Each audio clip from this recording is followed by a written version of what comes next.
Y vamos a seguir el último, bueno, ya terminar lo que es cáncer de próstata, para que ya quede ese tema por visto.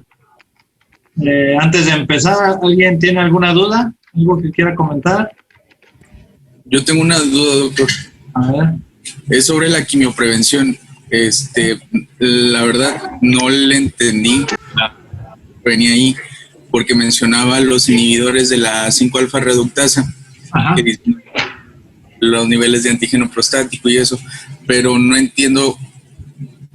Bueno, se puede enmascarar algún cáncer disminuyendo el PSA y pues no se le pone atención al paciente.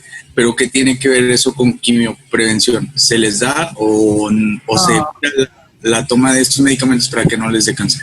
No, lo comenté que algunos autores en algunos documentos habían mencionado, como lo del Abasecto que les comenté, que el Abasecto decían que puede dar cáncer, o puede ser un factor para darles cáncer. Alguien también así dijo, o vio que los pacientes que tomaban finasteride para un problema, que son los 5-alfa reductasa, los pacientes que tomaban ese medicamento, en teoría, lógicamente para hiperplasia, que lo habían visto que se los daban para otra enfermedad como la hiperplasia prostática, vieron que tenían menor prevalencia de cáncer, o sea, esos pacientes tenían menos riesgo de cáncer, o al menos tuvieron menos cáncer los que estaban tomando ese medicamento, pero también se vio que el que toma ese medicamento y tenía cáncer les daba más agresivo. Entonces, no, ahí lo mencionan como un tipo de quimioprofilaxis. La verdad es que no se queden con eso, no lo damos normalmente para eso, no hay nada que evite que te dé cáncer en este caso, y lo único es dárselo al que lo ocupe en base a enfermedad de la próstata obstructiva, o sea, el que tenga problemas de hiperplasia. Para que tú se lo des a alguien para evitar que le dé cáncer de próstata, normalmente no lo usamos. Para que se queden con ese, de que sí se ha visto que esos pacientes que lo toman de mucho tiempo puede ser que tengan menos riesgo de que les dé cáncer, pero también te digo que se vio que el que lo tomaba y les dio cáncer pues era más agresivo, entonces no sé qué sea mejor, ¿verdad? O peor. De todos modos no se considera que sea efectivo para inhibir el cáncer, o sea, se menciona nada más, pero no se ha establecido como una regla o un medicamento que se les dé a todos para que no les dé cáncer. Entonces sí se ocupa, o alguien lo ha mencionado de esa forma, pero no, para que no se queden con la idea, no se utiliza con esa finalidad. ¿Sí, más o menos? Sí, todo bien. Ok, excelente. Bueno, sí, lo comentamos ya ayer de rápido. Si lo leen, pues sí lo han relacionado, pero no se ha establecido como que una regla o en algún lugar que diga que previene el cáncer. ¿Vale? Alguien tiene su micrófono mucha concha activo. Miriam. Ahí se escucha algún ruido. Bueno. Ya no se va a porque grabar. Micrófono. Bueno, vamos a seguir con el tema, pero ya nos queda nada más lo que es el tratamiento. Ya vimos que los pacientes, el manejo de cada paciente en el caso de cáncer de próstata y muchos de los tumores es individualizado. Cada quien dependiendo de qué edad tenga, qué enfermedades tenga, qué tipo de tumor, en qué especie, algunos tumores, en algunos casos tumores más agresivos. Ya vimos que en este caso el Gleason, vimos que en base al antígeno inicial, en base a todo eso vamos a definir nosotros qué le vamos a ofrecer al paciente. En este caso les había dicho que hay grupos en Estados Unidos que dicen que no hay que tomarle antígeno a todos porque si encontramos pacientes con riesgo de cáncer, estos pacientes a lo mejor no va a avanzar el cáncer y los tratamientos pueden ser muy agresivos. Entonces ellos a veces dicen, no se ha demostrado que el darle un tratamiento a todos los pacientes les mejore la sobrevida, y le estamos dando un manejo muy agresivo y le estamos ocasionando morbilidad. Eso es un grupo de gente. Otros dicen, no, sí hay que dar el tratamiento porque con los pocos que alcancemos a salvar, pues con eso se justifica.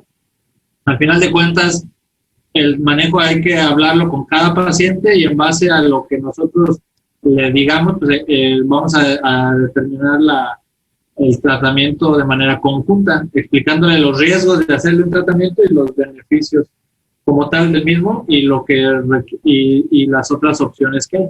Entonces, el más básico es esto de la vigilancia. Les había comentado, a diferencia de otro cáncer no lo puedes dejar vigilando porque va a progresar y se va a morir el paciente. Un paciente con cáncer de riñón lo dejas, o de vejiga lo dejas y se va a morir.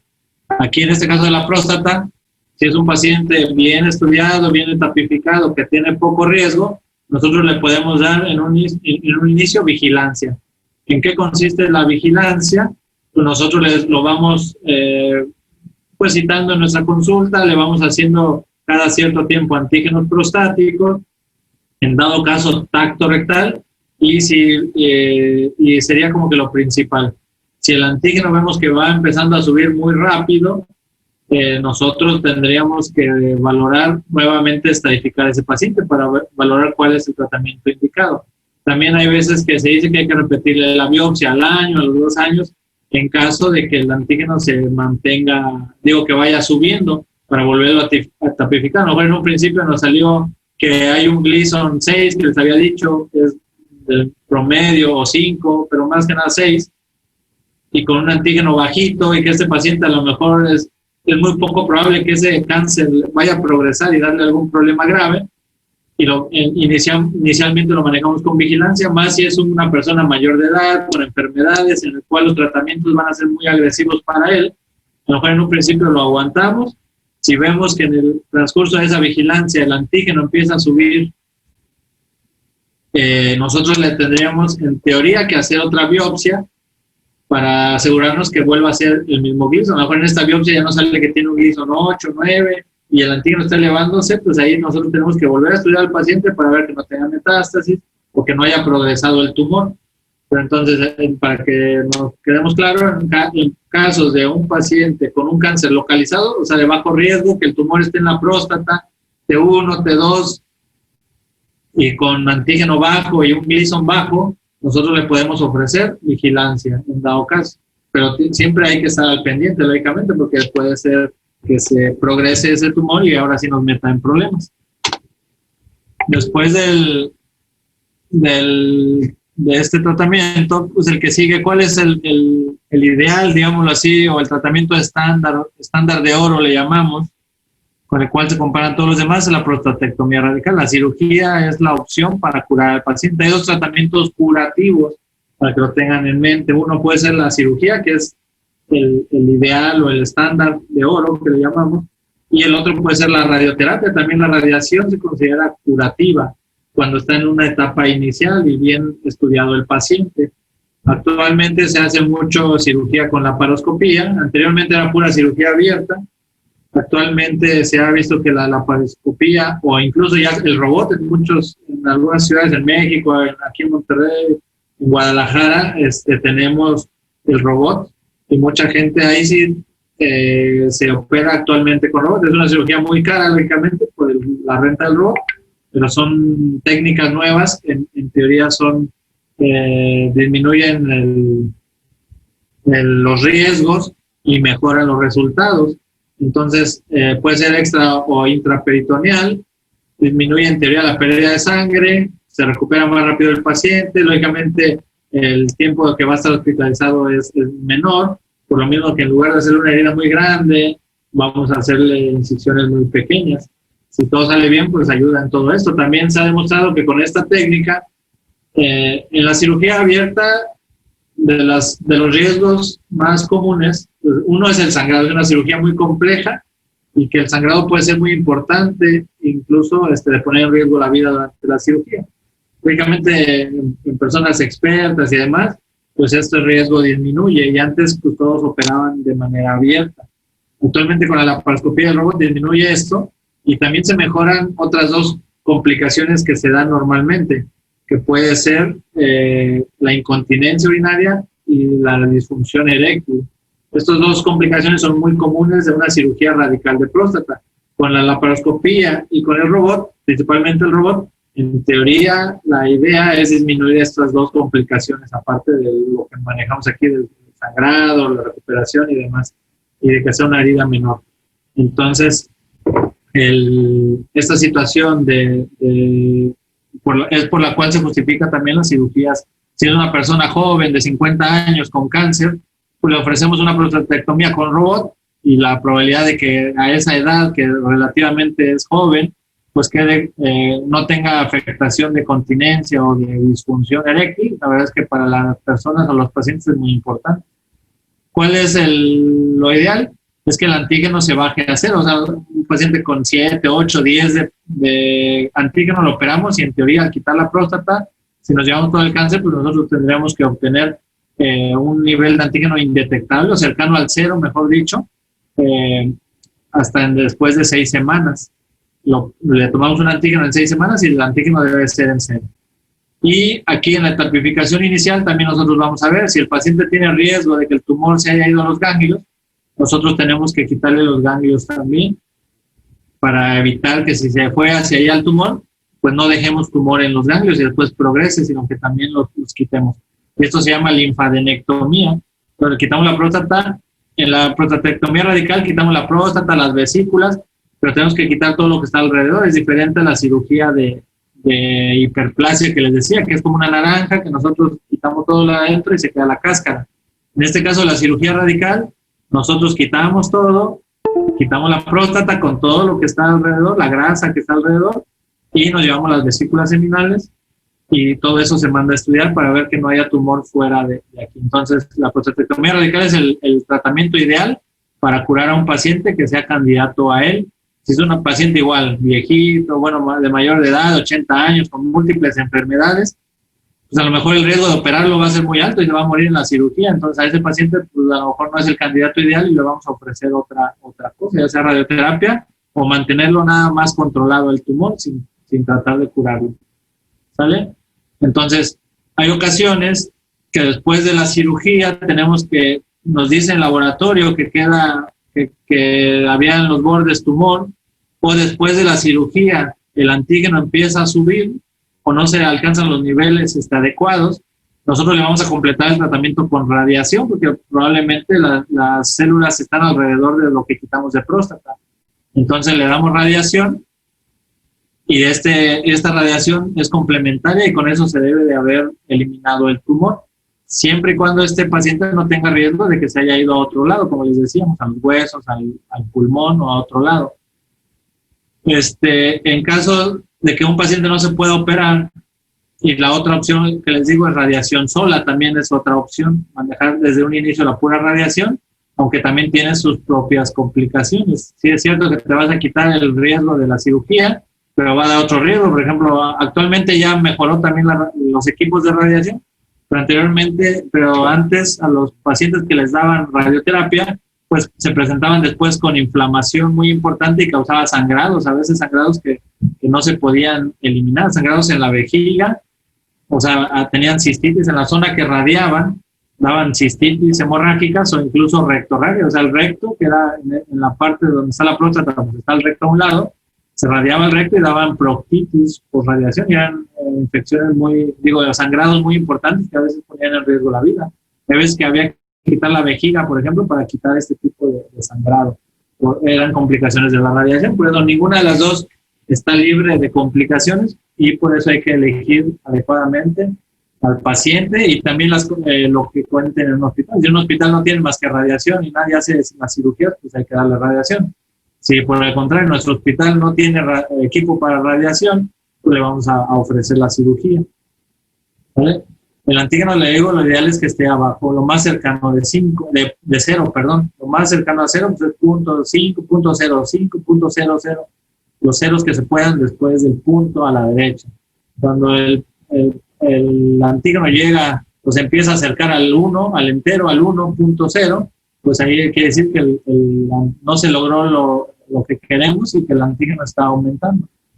Aquí las complicaciones que puede haber en los pacientes después de operarlos, pues ya les dije, en la cirugía sangrado, también después de la cirugía, estando en las primeras horas posoperatorias, pueden hacer trombos por la cirugía mayor y por si tienen factores de riesgo, como otras cirugías grandes, pueden generar trombosis venosa, trombosis pulmonar, infecciones de las heridas. Entonces, todo esto y las más tardías que había comentado con ustedes, la incontinencia y la disfunción eréctil.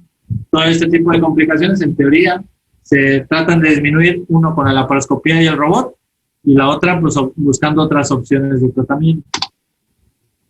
La segunda será esta que les decía, radioterapia, de 6.500 a 700 grays es la dosis. Normalmente se las dan en varias sesiones y, como les dije, actualmente han mejorado, las complicaciones son menores, aunque todavía se llegan a presentar, todavía se ven mucho. Entonces, afecta la función urinaria, ahí donde tiene la radiación puede hacer una estenosis, una inflamación importante, la proctitis que les decía, o incluso también, ¿por qué no?, la radiación que lesione los nervios y produzca también disfunción sexual. Otras opciones, estas opciones, por ejemplo, son cuando el tumor, ya lo estudiamos muy bien, y el tumor solo está en un pequeño sitio de la próstata, y que es un paciente de bajo riesgo y con muchas comorbilidades que en caso de ofrecerle una cirugía completa corre mucho riesgo de morir, por ejemplo. Le podemos ofrecer algo que se llama criocirugía. Nosotros inyectamos aquí en esta imagen a la derecha, abajo, hay unas agujas que entran aquí por el periné. Nosotros entramos a quirófano, dormimos al paciente y con un ultrasonido guiamos y aplicamos estas agujas y las metemos hasta llegar a la próstata. Estas agujas van a congelar lo que es la próstata. Entonces empiezan a enfriar y cada una de las agujas empieza a congelar en una parte de la próstata. Entonces nosotros tenemos que distribuir las agujas a lo largo de toda la próstata y se congela. Esto es lo que intentamos, es destruir la próstata sin arriesgar al paciente a una cirugía abierta o laparoscópica, que es más compleja y con mayores riesgos en teoría. Pero para ofrecerle esto a un paciente, uno, es un equipo también muy costoso, más costoso que los otros, y normalmente se lo ofrecemos a pacientes que tienen bajo riesgo de que el cáncer se haya salido a la próstata, o sea que nosotros estamos con una probabilidad muy alta de que el tumor está ahí en la próstata nada más, y que el paciente a lo mejor tiene mucho riesgo de hacerle una cirugía abierta. Entonces una opción es esta, la criocirugía, la crioterapia. También tiene sus riesgos. Si nosotros congelamos más allá de la próstata, pues se puede perforar el recto, o podemos hacer una perforación rectal, o perforar alrededor, o congelar algún otro órgano alrededor. La otra, pues, es que no congelemos o no matemos el tumor, y que le dejemos tumor alrededor y que progrese, ¿verdad? Entonces, para todos los tratamientos tenemos que escoger muy bien al paciente, y para eso nos ayuda la estratificación que hablamos antes y todas las enfermedades que padezca y la edad que tengan los pacientes. Esto es un tratamiento focal. Focal quiere decir que solo se enfoca a la próstata. Otro tipo de tratamientos, aparte de la crioterapia, es la ecografía de alta intensidad o tratamientos de calor. Hay otros tratamientos, los que más se utilizan son la criocirugía, por ejemplo el IFU, que le llaman aquí. También metemos unas agujas y como que le das unas ondas, por ejemplo, como la litotripsia que hablamos, con unas ondas de alta intensidad tratamos de matar las células de la próstata, entre ellas las células tumorales. Lo que más se hace en México pues, son las cirugías abierta, laparoscópica y de robot. En centros donde tienen radiación puedes ofrecerle radiación. La criocirugía, en casos de algunos seguros, algunos hospitales privados que tienen seguros o algunas instituciones de salud pudieran llegar a tenerlo, pero es muy cara. La criocirugía también es un procedimiento muy, muy caro. Entonces esas son las opciones para tratar al paciente. Si el paciente lo operaste y el antígeno bajó a 0, casi a 0, a 0.01, a 0. Lo que sea, y nosotros le tenemos que dar seguimiento a todos los pacientes. Lo citamos normalmente cada 3 meses, cada 4 meses con antígenos, para ir valorando que no empiece a subir. Si el antígeno empieza a subir, lo dejas otra vez, lo vuelves a ver y vuelve a subir, quiere decir que está recurriendo el tumor. Puede ser que le hayamos dejado tumor alrededor, algunas células que no se veían en imágenes y que al momento de la cirugía no las quitamos, o que el tumor se haya ido a otros lugares. Entonces, si empezamos a tener elevaciones del antígeno y llega a 2 nanogramos por mililitro, lo normal es que el tumor haya regresado o se haya ido a otros lugares, en hueso, en pulmón. ¿Qué es lo que tenemos que hacer a estos pacientes? Pues volverlos a estratificar, les volvemos a hacer estudios de todo y vemos si no hay tumores metastásicos en otro lado, pues les agregamos nada más un complemento a la cirugía, que puede ser radiación en dado caso. Si es que no le hemos dado, podemos ofrecerle radiación. Si en los estudios nos sale que el tumor se fue a otro lado, le podemos dar quimioterapia. Entonces, eso es en caso de que el tumor haya recurrido. Y como dice aquí, pues es más probable que recurra un paciente cuando los márgenes en la pieza que nosotros le quitamos al paciente, que es esto, la próstata con las vesículas seminales, nosotros las mandamos a estudiar y nos dice que había tumor en algunos de esos sitios, en los bordes. Lo más seguro es que recurra al tumor y que nosotros después necesitamos darle un complemento, como les digo, que sea radiación, o sea, ahorita vamos a ver un tratamiento hormonal. Ahorita lo vamos a ver apenas. Entonces, las metástasis ya habíamos hablado, que a través de los vasos, pues, las células de cáncer salen de la próstata y se van hacia otros lugares. El más común, ya habíamos platicado, que son los huesos o los ganglios. Y de ahí, en base a la clasificación, acuérdense, M1A, ganglios fuera de los que están cerquita de la próstata, cerca de los pélvicos. Si está en otro ganglio, por ejemplo, clavicular o axilar, M1A, M1B en los huesos, y M1C se va a otro lado, como puede ser hígado, pulmón. Eso ya habíamos hablado, cómo se hacen las metástasis. Entonces, a estos pacientes que el tumor ya se fue a otros lados, tenemos otras opciones de manejo. En estos casos donde el tumor ya está fuera de la próstata, normalmente no vale la pena, por el riesgo que produce, quitarle la próstata en una cirugía. Algunos estudios dicen que sí, que aún así tenemos que quitarle la próstata, pero lógicamente esto aumenta los riesgos, las morbilidades. Si es un paciente grande de edad, pues por mayor razón. Si tienes que pagarlo por mayor razón, tienes que pagar la cirugía más todo lo demás. Entonces, si el paciente ya tiene tumor en otro lugar, fuera de la próstata, lo normal es que nosotros le ofrezcamos otro tratamiento, y para esto es el tratamiento hormonal. Entonces dice que los cánceres de próstata son dependientes de hormonas. Ya habíamos platicado que la testosterona alimenta el cáncer, por así decirlo. Entonces uno de los tratamientos es bloquear o privar de andrógenos al cuerpo. Nosotros tratamos de eliminar la formación de la testosterona, por ejemplo, a diferentes niveles. Sabemos que en los testículos es uno de los principales sitios donde se produce la testosterona, pero no es el único. Hay otros órganos, las glándulas suprarrenales, por ejemplo, que producen otro tipo de andrógenos. O en otros niveles que los estrógenos, por ejemplo, se llegan a formar en testosterona. Entonces, es un poco complejo este tratamiento, porque hemos visto que en un principio pueden funcionar el tratamiento y después el tumor busca formas de mutar y de activarse a pesar de que no haya andrógenos. Pero bueno, de un inicio les iniciamos este tratamiento que se llama deprivación de andrógenos o bloqueo hormonal.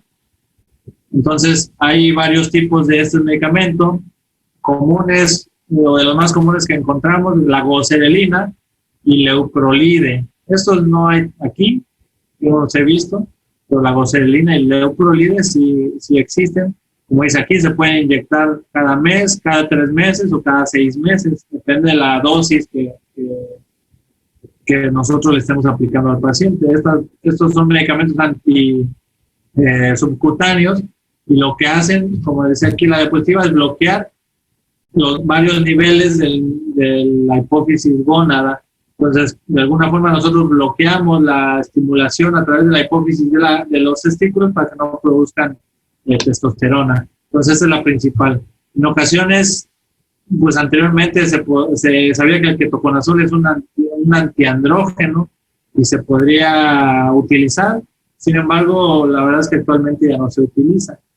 Entonces, en esos pacientes nosotros usamos estos agonistas de LH-RH, estimulamos la vía hormonal, hacemos que se estimule mucho la hipófisis y por esa sobreestimulación se bloquee y ya no se produzca una estimulación a las gónadas. Esa es la forma en la que actúan estos medicamentos.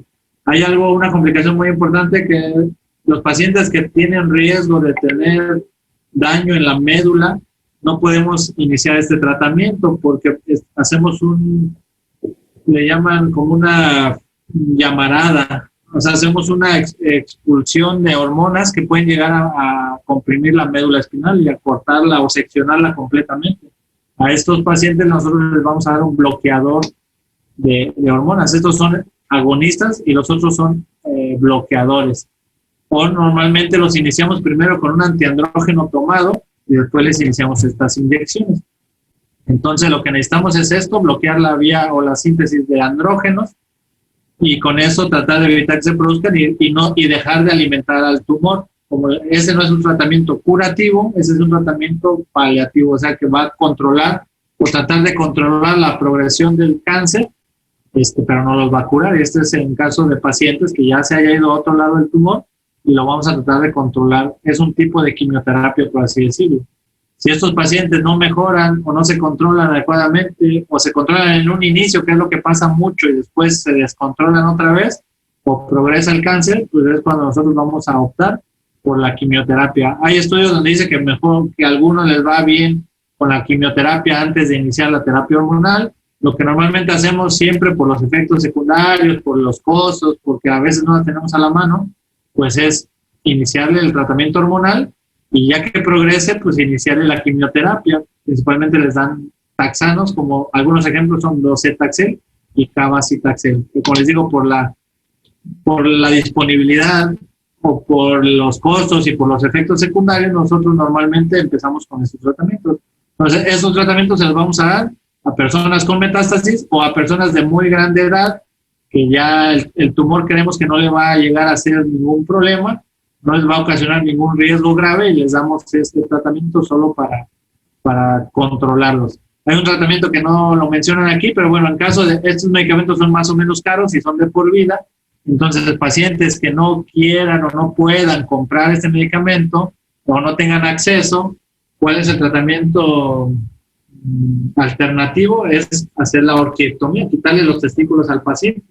Entonces, nosotros, si es un paciente con las características que les comenté y no tienen dinero o no tienen acceso a un centro de salud que les brinde el medicamento, lo que hacemos es quitarles, y acepta el paciente, pues les quitamos los testículos.